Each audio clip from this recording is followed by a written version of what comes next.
gets you down. Feel the pain all around.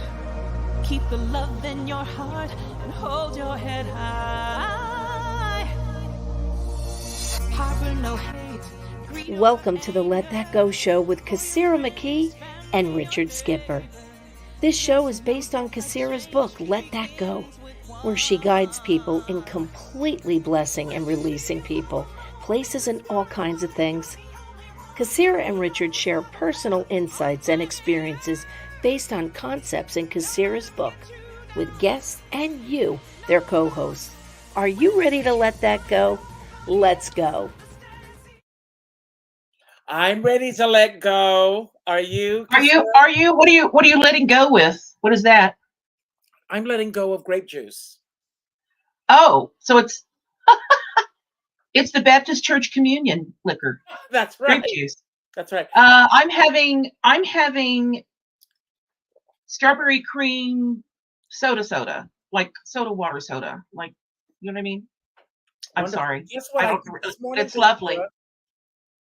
Guess what I did today? I went back to church. Oh gosh. And you didn't burn up? No. I'm just kidding. I'm kidding. This church is all welcoming. And Erin, thank you so much. She was at the show last night. Oh, great. It was, she said that I did a fantastic job, and I'm not going to You argue did? with her. Oh, I'm sure you did. I'm sure you did. Oh, it was so much fun. It was so great to be in front of an audience again. Oh my God, after 3 years. Oh my God, it felt so good. Good. Well, and how are you? Tell me about it. Well, not as half as exciting as you right now. Well, what would you like to know? I'm sorry? What would you like to know about last night? Well, just tell me your overall feeling about it. Did you feel good about it?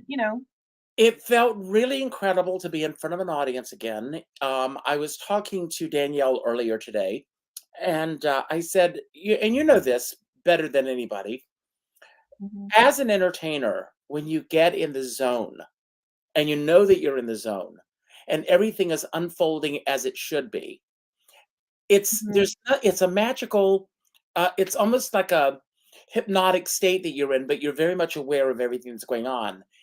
That's what last night was like for me. That's fabulous. It was like a flower opening, and everything was exactly as it was meant to be. We had one of our entertainers who unfortunately had to drop out, not because of COVID. She had performed the night before. She has a big concert tonight, and she was just afraid that she was overextending herself. Okay. So she dropped out. And it actually, as much as I missed having her in the show last night, it actually, the show came in exactly at 90 minutes, which was my hope. And if she had been in the show, we would have gone over another 20, 25 minutes. So it was just incredible. Sounds like it worked out perfectly. Well, as perfectly as we can get it. Absolutely. I'm so proud of you. It's great. I'm so happy for you. It felt good. It was liberating. So I went, and one of the things that came up for me last night was the fact that looking around this church, which is a beautiful church, it's directly across the street from my house. I can walk there and be inside the church in less than 30 seconds. That's how close it is to me. They unfortunately have a very small congregation. They average between 10 to 15 people on Sundays. Last night was the biggest crowd that they've had in the church in, someone told me, 20 years.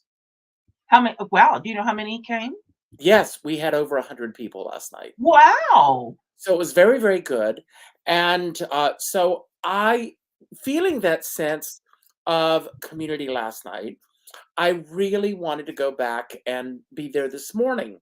And so I took Benny, and he sat on my lap. And, so we had a really nice time at church last night. You could take your dog? Yes. Wow. Yeah. As a matter of fact, our neighbor Marilyn, who is a regular there, she takes her dog Sadie all the time. So I took Benny, and he sat on my lap, and he was an angel. He didn't bark, he didn't growl, he didn't do any of those things. So it is really it's a beautiful. Thank you, Vicky. Vicky says it's a beautiful church from the outside. it's even more beautiful on the inside. Nice. So it felt really, I'm so really good. glad to hear that. And one of the things What that an the minister what an said, accomplishment.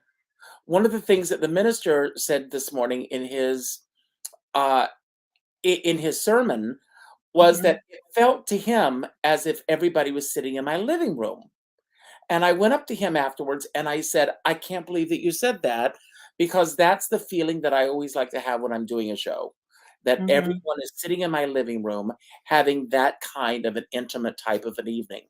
And even when I was performing in Vegas and Atlantic City, they told me you'll never be able to go into the audience because I was performing in a 1,500 seat arena, and it was too big, they felt, for me to go into the audience and do those things. But I said, let me try it my way once. And if it doesn't work, we'll cut it. And after the first time, they said, don't change a thing. Good. It was really That's good. amazing. So it felt really good. I'm But so proud of you. but thank you. I want to talk about you. What do you wanna know? I want to know how you feel. What are you letting go of today, or what are you celebrating? I'm celebrating a day off from my civilian job. Hmm. It's a good thing. Good, good, It's good, good. it's brew as Olivia Rodrigo says, it's brew out there, It which means is. it's brutal. It's brew It's out brute. there. It's brute. It's brute. It's brew Well, out let's talk there. about So our subject du jour today. I love this subject. yes, yes. So, do you want to jump in, or? No, you go. You're excited about it, so you go ahead. You go ahead because you're off. You're excited. I mean, I have some things to talk about. Yet you're so excited about this, and I want to know why. Well, it's so funny. Maybe it's not funny, haha. But you give me a different way of looking, and a lot of people agree with me here. You give me a different way of looking at things. Every time the word stress pops up right now, I replace the word with overcommitted. Um, and I think about this or time of year, and I see so many people running around and being overcommitted at the fact that they have to buy gifts for this person or gifts for that person or gifts for this person.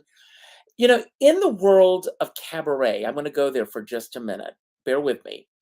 In the world of cabaret, especially here in New York, there's a game of tit for tat.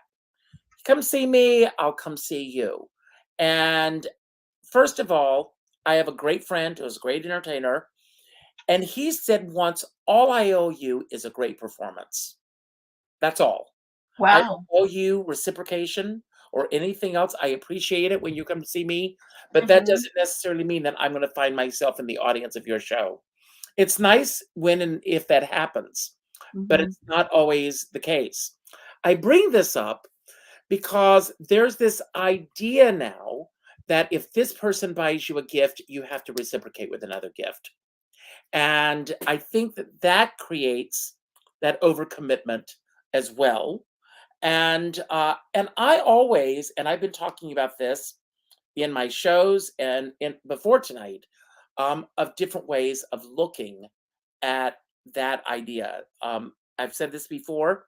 Instead of going out and buying a very expensive gift, find a beautiful card and put in it, please pick a date and a time, and let's get together for a nice dinner, a show, anything you want it to be, and make that the gift. Because, and I said it in my show last night, there is nothing like the experience of being with your friends. I give throughout the year to certain that there for people that are around me, or I have friends that like all the things that I have in my home, and when I'm downsizing, I give them a lot of those things. I know how much you love this, and I'm getting rid of it. Here, you can have this, and they're like, oh. I used to have a friend that would come over and just literally shop. Ooh, are you using that? Can I have Not yet, maybe later.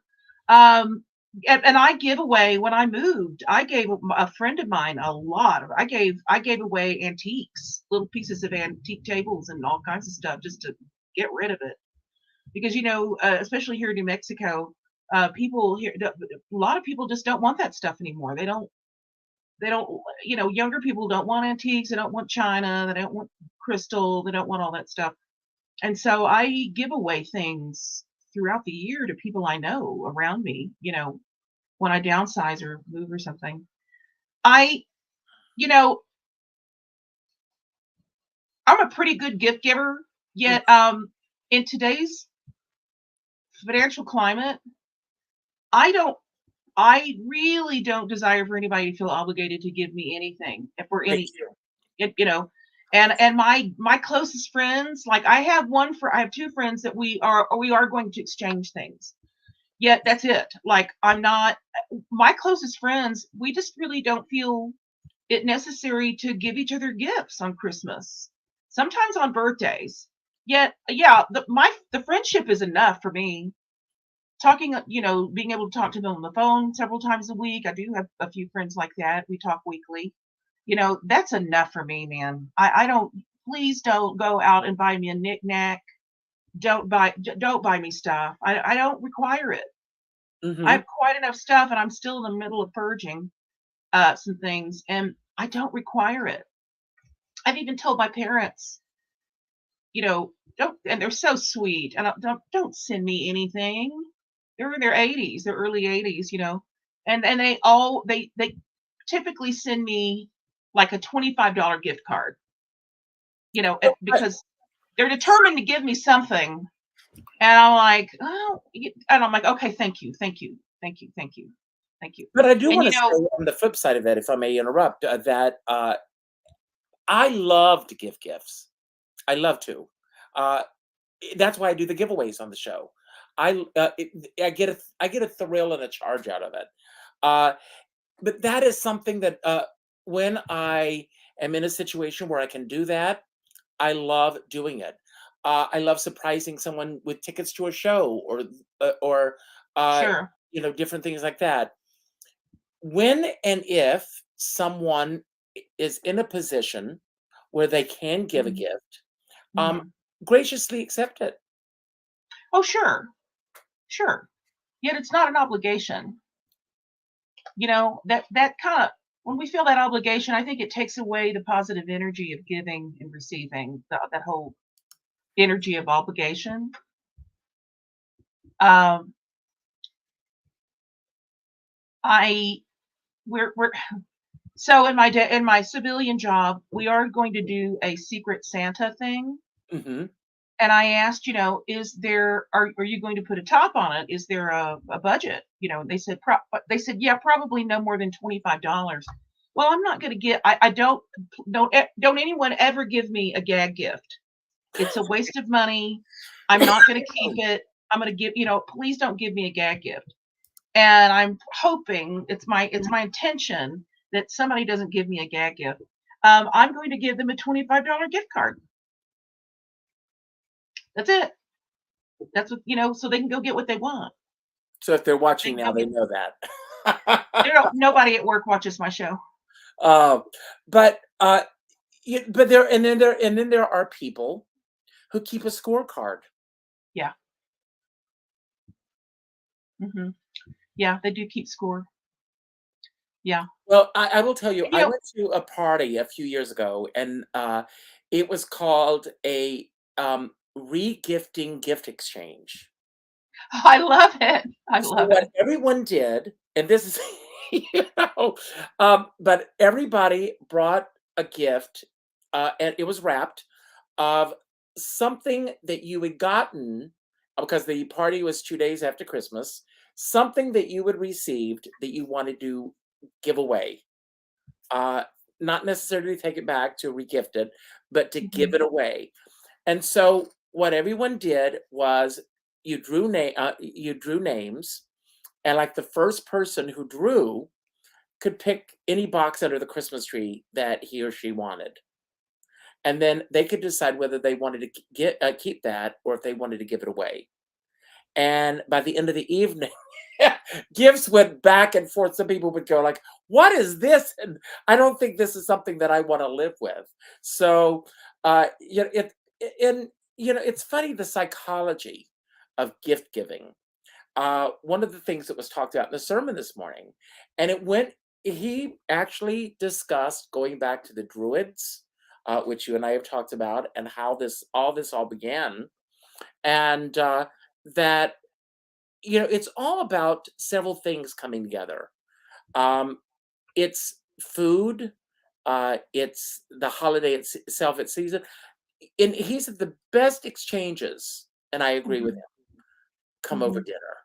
There's mhm, something about the comfort of food when mhm. people are together in an environment that they can exchange, great ideas and, bounce things off of each other.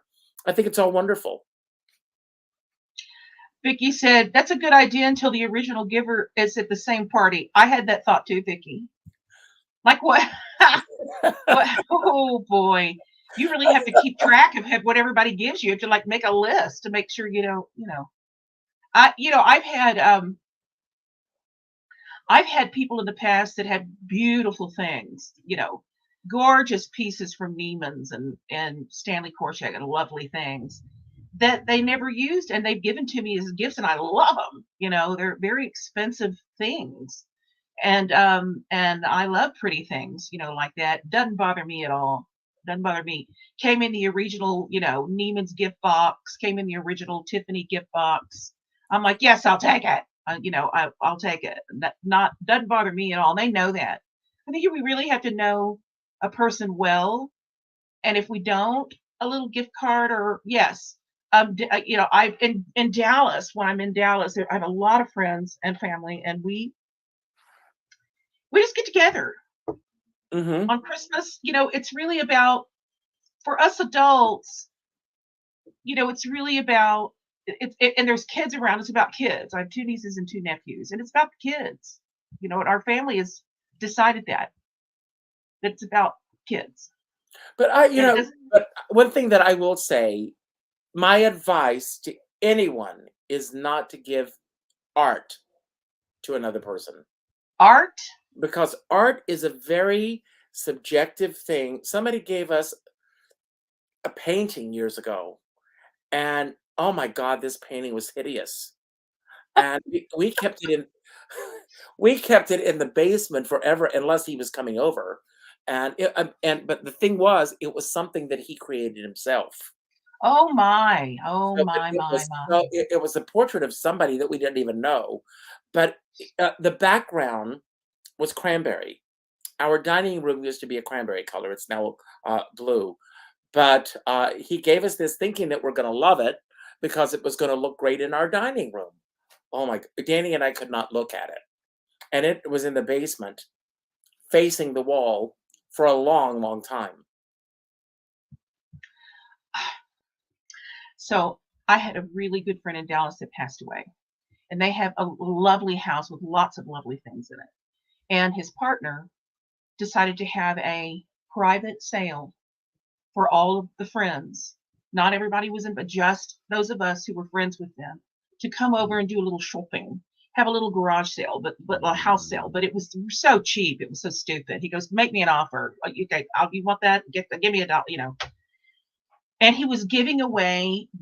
My friend that passed away, it was an artist, painter, and artist, and he built koi ponds. He was amazing. He was just all around artistic.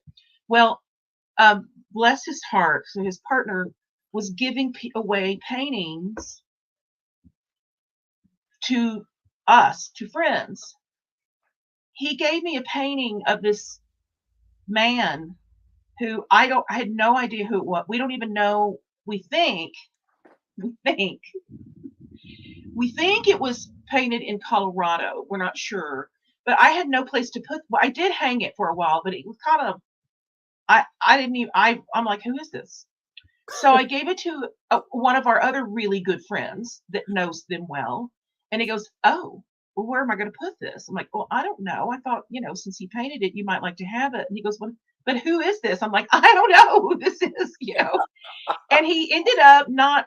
So what we've agreed to do, we have this fun friend reunion of all these small group of people in Alice online.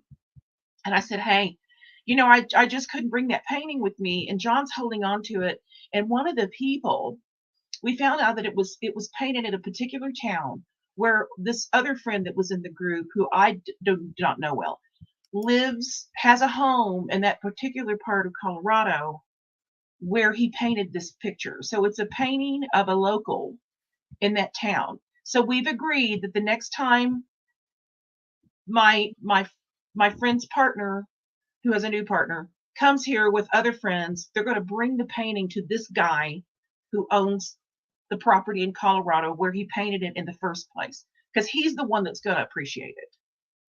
You know, I did end up buying a fabulous painting from Valley for like $30. That's a beautifully framed, and I'm downsizing, and so I'm gifting this painting to another friend of ours in the circle who lives in Albuquerque. I said, "Would you like to have this painting they got in Valley?" And she said, "Yes, I'd love it. It would go perfectly." And I'm like, "Great, great, it's yours." You know, I didn't spend that much on it. Just want to make sure that people, Dorian Gray, that's funny, Ellen. I like to be clear on what people like, what they desire. Do you require anything? Is there something you really require that you don't have, You know, Or, when you are friends with someone for a long time and you really know them, you know what they like. Like there are certain yeah, things that I like, and people, and because I am downsizing a lot, people will say, "Is this something that you would want?" Somebody just reached out to me. She had these old Franklin Mint plates of The Wizard of Oz. I oh, and I said, "Yes, I would love them." They were in her mother's attic. She found them, and she wanted to find a place for them, and so she's sending them to me. I have another friend, Pat, if she's watching and if she sees this later. She is a yard sale guru, and wow, here in New York, in the Hamptons, um, on Saturdays and Sundays, there are constantly these estate sales, and she gets the paper and she maps out an entire day. This is a passion of hers, and she wow. found so many incredible things that that would cost a lot of money if you were to actually purchase Typical. it, in its original form or whatever. Hmm. She knows what we like. She was here last night. She was at the show. She knows what our tastes are. She knows what we have as far as, I mean, she's given us incredible dishes and glasses and things. Um, I mean, this is from my friend Lisa, who gave me this, because Richard Skipper celebrates. I mean, things like this I love. And Hmm. again, I mean, for anyone who loves to give gifts, and that's what we're all talking about tonight, looking at doing this not in a non-traditional way from the ways that that we are used to doing it. There's so many things, and now there's eBay and there's SD, and there are all these other things. For those of you who love to give away gifts, and have a lot of people that you desire to give gifts to, there are other alternatives rather than breaking the bank to do it. Hmm. Yes, there are. Entertaining is a good way. Having them over for dinner, you know, sharing a dinner, a movie. It's time together. I think showing people a lot of love and positive energy is a great gift on a daily basis. I love eBay as well. I've sold things on eBay and Mhm. I bought things on eBay. Um, but when it comes, here's the thing. So in my family, all the adults, the parents and the grandparents know what the kids desire and require. So if there's requirements of technology or they got to have more clothes or things like that, we pretty much know the parents and grandparents are going to buy the kids those things. So the rest of us, I will just give them money.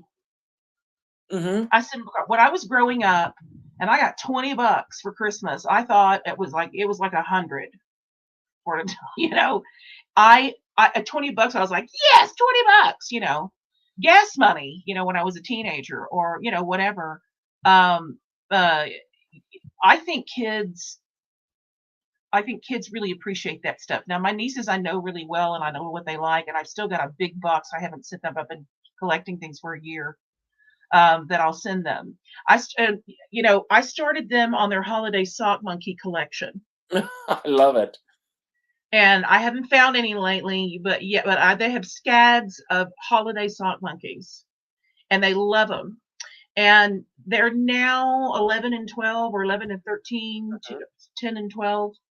And during the pandemic, when they couldn't go to school and had to do the homeschooling, their parents set up, my brother and sister-in-law set up one of the rooms in the house, the big house, as a classroom with chairs, and they put all of their sock monkeys in the chairs. All the sock monkeys were the other students.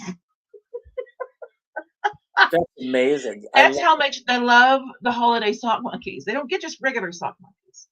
They get special holiday sock monkeys. And I said, hold on to these and take good care of them, because they're going to be worth some money someday, because they're hard to find now. You can buy used ones on eBay, but who wants a used sock monkey?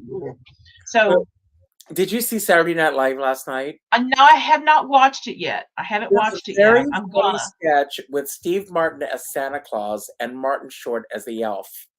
And this elf is, all the kids are coming to sit on Santa's lap and telling Santa what they want for Christmas. And the first kid comes up and he starts rattling off things, and Martin Short, who is hysterical, starts screaming, "Stop! Stop! Stop! Two! That's all you get. Two!" And it's so funny. I love Martin Short so much. I love Martin Short so much. And I was laughing so hard last night. And then one person came up and he asked for a hoodie. I was like, I guess somebody will point out the name of the celebrity or something on the hoodie. And Martin Short goes, "Stop! Stop! Stop! He doesn't know who you're talking about." I can't wait to watch that. Oh my God. Do you remember? Okay, so is there anybody out there who has not seen Harry Potter? In one of the films, it was Dudley, his cousin's birthday. This is when Harry lived under the stairs, and it was Dudley's birthday. And his parent, he runs down the stairs, and he has this, one of those old. This kid is wearing one of those old barbershop quartet hats. I have no idea why this birthday, but he sees there's like the living room is full of these presents, and they said, "How many are there?" And the dad said 36, and he goes, 36? But last year there were 37. Well, we're going to the aquarium today, and we'll buy you something there. And they did go to the aquarium. That's the whole snake scene, which is really fabulous. The special effects are so great. So funny. And yes, listen, there are some greedy people out there. There are people that keep score. There are kids that keep score. And wasn't it Joan Crawford that made Christina, when she got presents, or when the kids got presents, they could keep one and they had to give the rest away? Mm-hmm. There might be something to that. No, I'm just kidding. Well, yes, the thing is that according to what I've heard, I interviewed Christina Crawford. I talked about. Oh, you did? Yes. Oh my. And a lot of these items were not things that Joan Crawford had bought for the kids, because she was such a celebrity and favoritism and all of that goes on. They were getting these gifts from Hedda Hopper, Luella Parsons. The studio would give gifts to the kids and everything. This was not money out of Joan Crawford's pocket, right? And I feel that for these kids that were in the lap of luxury, I mean, it's hard for kids to grasp what we as adults look at, and I can only imagine what it was like for those kids. And of course, the movie is a heightened sense. Yes, it is. Yeah, but you got to admit the sets were great. Yes. Her set house was stunning. When I interviewed Christina, I said, did the movie hurt or hinder your message? Or enhance your message? And she said, the movie is told through the eyes of a movie star. The book is told through the eyes of a child. Hmm. Yeah. And all those things that happened in the movie were exaggerated if you've ever read the book. Those things, some of those things happened, but not to the extent that they depicted them in the movie. It was a very interesting interview with her. Oh, I bet. Did you film it? Is it No, on film? it was when I was writing blogs. But I went to her hotel room. She was very nice. Um, there was a vacuous look in her eyes, though. I will say that. Well, But was she still traumatized from her childhood? I she's mean, devoted her life to dealing with child abuse. okay, well, good. Yes. So she's took that and she moved. But I'll tell you a funny story. Well, it was funny to me at the time. My grandmother, my great great great grandmother, because she was young when she had her children, but she used to collect aprons. She had the most Oh, beautiful apron collection. I mean, all kinds of different aprons. And my mom had given her an apron, many, many years ago. But towards the end of her life, she had what we now know is dementia. We didn't have a name for it at the time. But so we were at, a holiday function, I think it was Thanksgiving. And she kept referring to my mom as Ethel. My mom's name is Wilmina. But she kept calling her Ethel.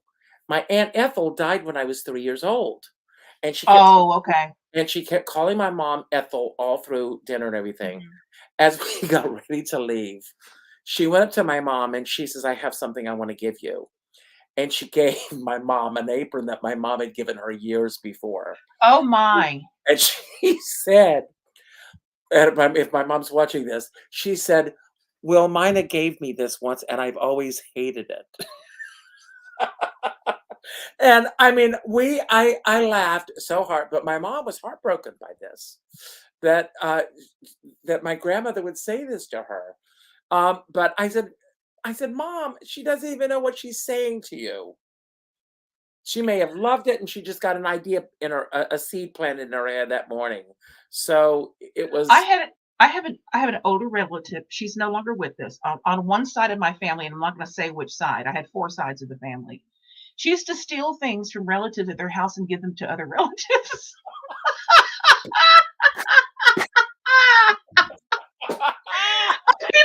like jewelry, oh my, jewelry and shit. I mean, oh my God, that's funny. and they'd unwrap it. They go, oh, and then they call the other relative and go, I think I have your ring.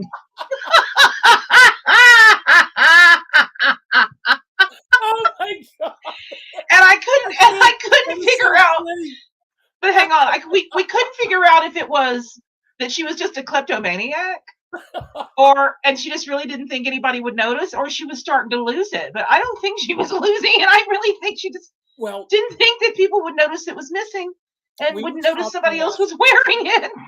after the show last night. A few of the performers came back to our house, and we were sitting around. We were talking. We were talking about this guy years ago who was he.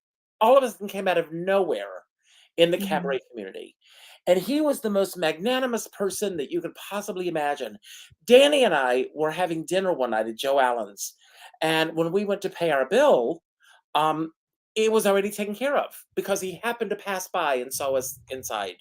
And I mean, this is how generous he was. At my 40th birthday, he couldn't be there.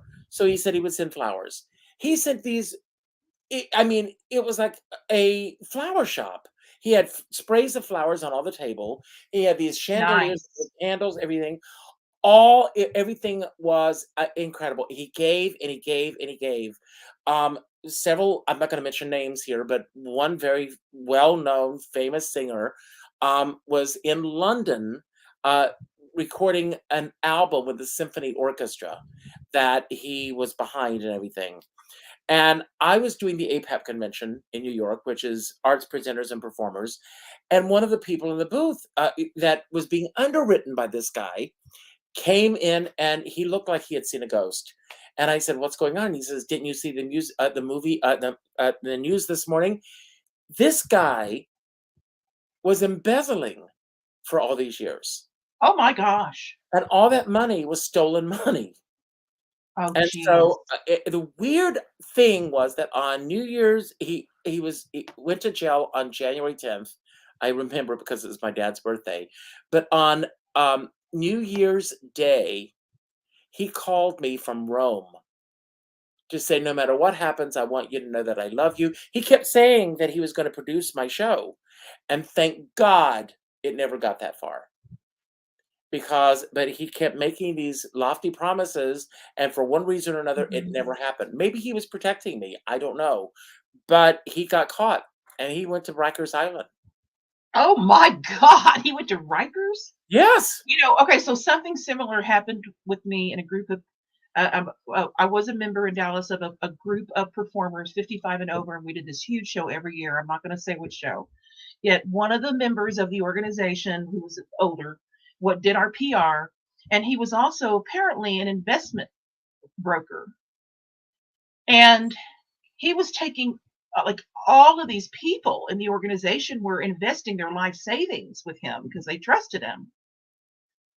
And he was then he would like donate a whole lot of money to the organization, but these people lost all their money, and he was taking their money and donating to the organization. Oh my God. Well, And I don't even know what happened to the rest of it. I don't even know what happened to the I'm going to mention our dear friend Carol Channing. Oh, yes, okay. When Hello Dolly originally opened for Christmas, all the women in the show got bloomers and all the men got a necktie. And Bloomers? bloomers, they were like big panties. Turn of the And century bloomers. no, they were regular, but they were huge. I mean, I don't know. And Why? that's what she gave everybody. And Okay. Sandra Lee, who was the original Minnie Fay, who's a friend of mine, Uh-huh. Sandra Lee in her bathroom has those bloomers framed from Carol Shut Channing. up. Yes, and they've been Actually, Carol, now she knew how to give because when we were on the road, if she wanted to see a film, she would rent a movie theater wherever we were. She'd rent two buses, and the whole crew, the cast, everybody in the production would get on these two buses, and it was after a show, it was late at night, and we'd take over the theater late at night, and they would have the staff work overtime, and they'd close it to the and Carol would be public. behind the concession stand serving. She never served me behind the concession stand, but she did like what we had a spread of food and we ate. I don't know, like sandwiches and things like that, and we had free concession, and it was so great. We did that like three times, and and that was nice. And she was also, if she would ask people, like, what is she like? What is he like? What are they into? And uh, she gave me several things, but everybody knew I collected little pigs. I had these little pig things that I love, these little pig things. And so I think it was Robert that said, well, she collects these little pig things. And she goes, so somebody gave her when we were in Omaha, Omaha, and she was staying at the Red Lion Inn, and we were staying in this old residential hotel where all these old ex-vaudeville people lived. It was very eerie, but they were nice, but it was really strange. When I checked into my room, there was this felt flower arrangement that was made in the shape of a poodle. Yellow and white poodle. Okay.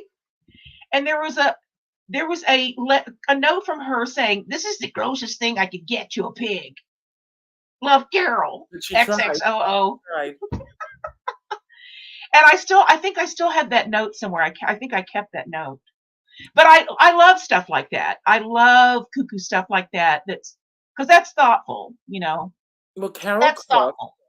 Carol Cook and her husband Tom, every year on our birthdays and at Christmas, we get a specially designed card from them. It's got sparkles on it, and it's got little Uh-huh. stars, and it's got the little appliques, and it's got all these things that they make. And each one is unique because it's made specifically for that year or whatever. those are cherished mementos of mine. Yeah. I don't want to ever lose those, Something because personal. it's personal, and the effort that goes into it is just so much. Um, Yeah, we spent 2 Christmases with her, and we got Christmas cards with a drawing, I think, of her done by her son, and there was a picture of her son and I think his dog or something on the card, but I was like, "Well, that's nice." And then she had Betty White. She knew I had pets, so she had Betty White autograph a book and send it to me, of her pet love book, to Dallas when we were off tour. That was very thoughtful. very nice. That's That thoughtful. was that was, Thoughtful. me of all people, I'm like, "What?" I mean, probably other people who had pets got them too, but yeah, Mhm. that's thoughtful. A book. I've had friends ask me to give me their book as gifts, and I have close friends. Some of them have bought them, but I've signed one or two, and I don't know when I first put it out. Yeah, yes, it's thoughtfulness. I mean, She's so I mean, Danny's mom and I share. Well, she's passed on, but we shared a birthday. And one year, Carol called a few days before my birthday to see what I was going to do for my birthday. And I told her I was going to Buffalo. She said, "Why? It's one big cemetery." Um, but but I told her that Danny's mom and I were sharing a birthday. She said, "Oh, what's her name?" She said, "Do you have her number?" And on our birthdays, she called to sing happy birthday to both of us. And Oh it my wasn't just gosh. singing happy birthday. She sang "Hello, Esther," "Hello, Richard." We were on other it was one of those moments which I wish that I had Had the capability of recording that phone to conversation. record it, yeah. Danny's mom, who was not starstruck at all, she's not a part of this business. The closest thing was getting to know me. Um, but that moment meant so much to her that after I got off the phone, Carol and Esther, Danny's mom, stayed on the phone for almost 45 minutes, where Carol was asking all about her life and her children and everything. It was genuine. And then after that, I mean, I remember Esther getting off the phone and calling everybody she knew to say, "You're not going to believe what I just happened to me," because it was such a big thing to happen. Um, Sure. but a phone call like that, um, Yes. and it was just time out of Carol's life. But to Yeah. Carol, it meant something. I call people on their cell phones and sing to them on their voicemails, I do too. and they keep them. Yeah, they keep them because that's my birthday present to you. I'll call and sing to you, to you. You know that means more to me than I have friends that on some years they're a couple that both play guitar and sing, and they'll send me a video of them singing happy birthday to me, or they'll call and sing to me, which is very sweet. That's a memory right there. I'll remember if you call and sing happy birthday to me, or you send me, do something like that. I'll remember that more than a gift that I may not like. I mean, I'll appreciate the gift, but what if it's something I won't use, or my grandparents were useful people. So Mhm. everybody gave them only things that would absolutely use, not trinkets, not, vases, not picture frames. They got all that on their 50th anniversary. They got my grandmother got a gown and new house shoes. And she would wait to wear that new gown until the one she was wearing absolutely freaking fell apart. Well, And my grandfather would get night shirts and things like that he didn't actually wear. But they gave them useful things. Natasha Lombardi said that she has a ringtone that Shut Leslie Jordan recorded for her. I would love to hear that. I can't stand it. I love it, Natasha. Oh, wait a minute. Hang on. I have his book signed.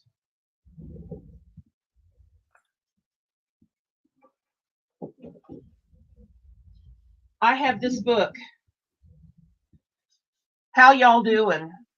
Ah, And for a short while, they sold this book. It has a certificate of authenticity, and it's signed by him on the inside. oh, I And loved him. I'm going to keep this for freaking ever. I'm going to keep this book for freaking ever. I loved him so freaking much. Well, Yeah. Danny and we went to a book signing for Joan Rivers with her last book. We and she signed it. It was like a diary of the year, but it was tongue in cheek. She signed on my birthday, the February 11th entry. That's where she signed it. But she passed away 2 weeks later. Oh. And I mean, just these freaky things. But I want to mention, that, and I've talked about this before. On my Skipper side of the family, they were more cohesive and together than they were on my mom's side of the family. Mhm. And Mhm. my dad was one of 10 children, and everybody except for one uncle that moved to Kansas still lives there. Um, Everybody pretty much lived in the same proximity of each other, Mhm. um, and which is what happens a lot in big families in the South. But the house and we've talked about going back to these houses and everything, the house that my grandparents lived in, um, when I was probably around 12, 13 years old, they actually built another room onto this house because and that room was essentially a room that was not really used any other time of the year. I mean, it was there, but it wasn't really used that much except for Christmas. That's where the Mhm. Christmas tree went. And I got the feeling, especially in my teenage years, that my aunts and uncles, her immediate children, um, would buy gifts to outshine each other. Oh yeah. Who could give the most impressive gift to my grandparents? Of course. And some of the things that they gave them were things that were like tchotchkes or things like for the house. Like Mhm. one time, there was a gumball machine. I mean, it was like an antique gumball machine that an uncle had given. But everybody was like trying to outdo each other, and it Yeah. would be ridiculous. Yeah. That's not pretty. It only causes dissension. Right. As I said, so my grandparents were not fancy people. My great aunt, her sister was very fancy. My grandparents didn't have the only artwork they had were old pictures of relatives in old wooden frames. That's all. They didn't have anything else on the walls. They didn't have a lot of knickknacks. Anything they had that was really nice, she inherited from one of her brothers that passed away. He was very fancy, and his wife Gypsy was fancy. And they just didn't. They liked useful things, and we she liked Estee Lauder and chocolate covered cherries, Mm. and which And not she in that hid order. which she hid in the china cabinet. And the to this day, my brother has the china cabinet. I used to. I did not want to move it. It's an old Duncan Five china cabinet. It's from the 20s. Um, she or 30s. That to this day, that china cabinet smells like Estee Lauder and chocolate covered cherries and old wood. So you could open the door and go, "Yeah, that's Nanny." I Yeah. love this. I'm going to share this. This is the very funny. One year, my grandfather said he wanted peace and quiet for Christmas. I bought him a can of peas and earplugs. He said it was the best gift he ever got. Aaron, I love it. That's hysterical. You win. You win. That's really, really funny. My grandfather used to give me, they took really good care of me growing up. When I was a teenager, he started giving me as a joke.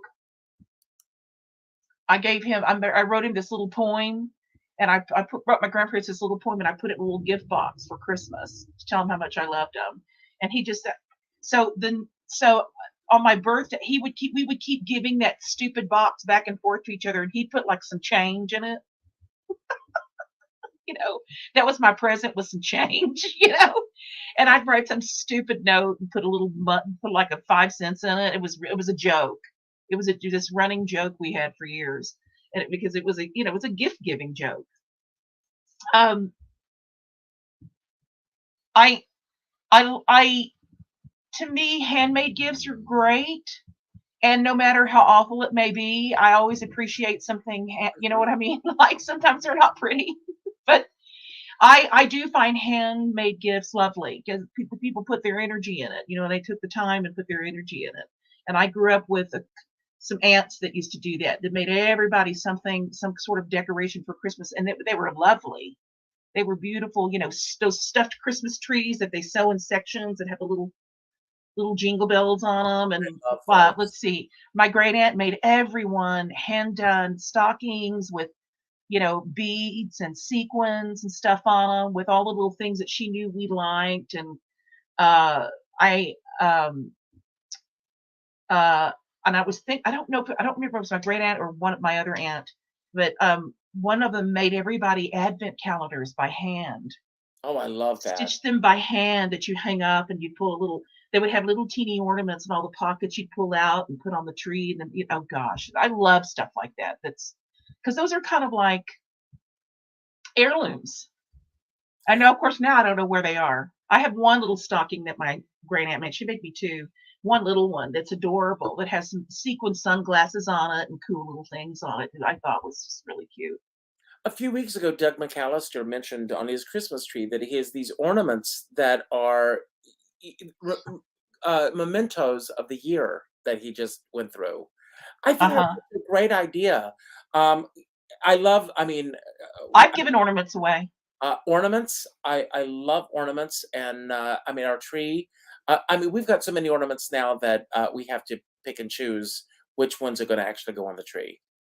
I was given some silver nambe ornaments from New Mexico, and there was about four of them that depicted like really famous cathedrals here, Mhm. and I gave them away as gifts one Christmas to all my friends that come here and love Santa Fe. They got the nambe ornaments. I didn't require those. I don't need those. I mean, I they're want to ask lovely. you. I got a couple Yeah. of questions I want to ask you. Uh-huh. What I mean, growing up as a little girl, what was the greatest gift that you received? Physical gift. For Christmas? Yes, or anything, birthday, Christmas, anything. Christmas.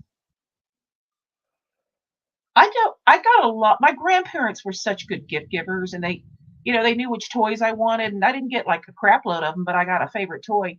I liked dolls that did things. So there was this Chrissy doll, and if you pushed her stomach, I know some of you women remember this. When you push this button on her stomach, you could pull her hair out, and she'd instantly grow hair. Yeah, I remember that. So I liked my Chrissy doll. I know some And adults who get dolls. yeah, they're creepy. I think that's creepy. But anyway, when I walk into a house full You of got dolls, a doll? I get totally creeped out. Yes, but Carol doesn't creep me out. Hello, Richard. Um, uh, and I also there was this pink ballerina doll. That was in that That was twirled. Yes, you pushed her crown and she twirled around in a circle. And to this day, I still have a picture that big in one of those old pictures that had a frame, had a paper frame around them, of my grandfather spinning the doll on the dining room table. I remember those extra special things that did things, that did weird things. I wanted that doll. My parents would not let me have it.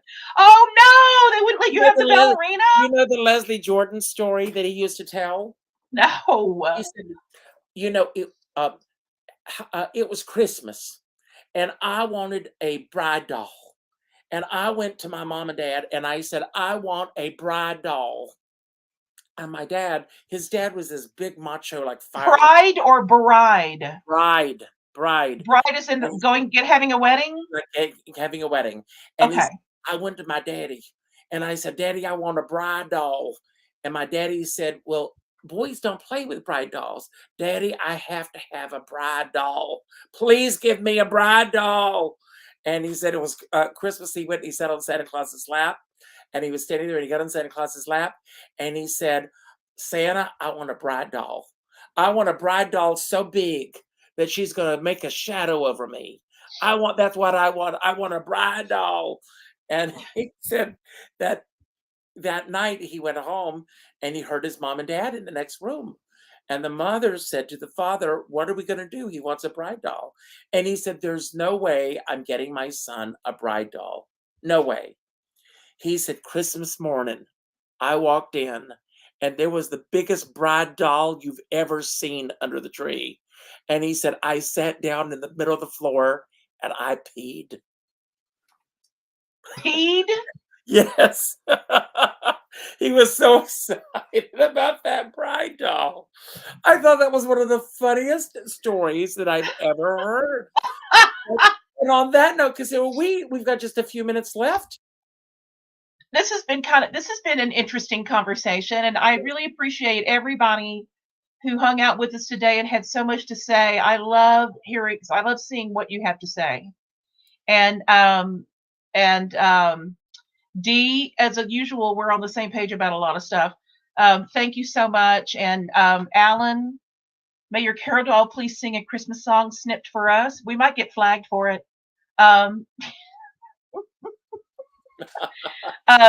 Natasha. Excuse me. The other night I was doing a Facebook, an Instagram live, and I had Christmas music playing in the background. They ended my video. I was live. Oh God! And because the Christmas music was playing in the background, was it instrumental or did it have vocals? Aaron Grillora is laughing at the fact he peed in the middle of the floor. But what you were playing, was it have vocals or was it just instrumental? No, it was vocal. It was just in the background. It was playing. But did it have vocals or was it instrumental? Yes, vocals. Okay, yeah, if it has vocals, you can't do it. No. Thank you, Vicky. Thank you, Aaron. Thank you, Alan, Natasha, Danielle. Thank you, Vicky. Thank you, everybody, for hanging out with us today. If you liked it, please have people watch, and maybe they'll laugh as much as we did. What is our show about next week? I'm going to bring it. I'm glad you asked that question because I've got our. And I want to let everybody know that next week we're going to be doing. Thank you, Kasira, for adjusting your schedule to accommodate me. Speaking of gifts, I'm having a few friends over for dinner next Sunday night. Nice old-fashioned Christmas dinner here at our home. And because of that, we're going to do an earlier show next week. So mark your calendars, everyone. Next week, we're going to be on at 3:00 in the afternoon. Your time, Eastern time, yeah. And we're going to be letting go of holiday expectations. That's to use your vernacular. That is another juicy subject. That is a juicy, juicy subject.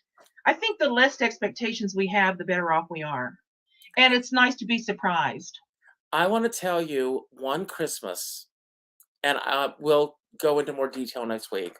But one Christmas, there was something that I was counting on so much, and my dad gave me something else instead. And it destroyed the entire Christmas for me. I could not enjoy myself. All I kept thinking about was obsessing over something I wanted instead of something I had. Oh, I've got lots of stories, and I'm sure everybody else does too. Yes. Does anybody want to join us for the show next week? Let Richard know if you want to join us for the show next week. Anybody want to pop on and tell some hilarious expectations from life stories? Because that would be really, really fun. Any of you who want to pop in and you want to jump in and be on camera instead of having to type your entire story, that would be great. It would be really funny too. I think we'd all laugh together. And Kasira, I love you. I love you more. And we will see each other tomorrow, you and me, virtually. Yes, we will. Book club. Yeah. Yes. Okay. Good night, everybody. Bye, everybody. Love ya. Happy holidays. Happy Hanukkah. Love Merry you. Christmas. Bye. See you next week. It's gonna be a brighter day. Don't worry. It's gonna be a brighter day. Yeah. Don't worry. It's gonna be a brighter day. Don't worry. It's gonna be a brighter day. Don't worry. So don't let nothing get you down. There's goodness all around. Keep the love in your heart and hold your head high. Give all the love and kindness you can.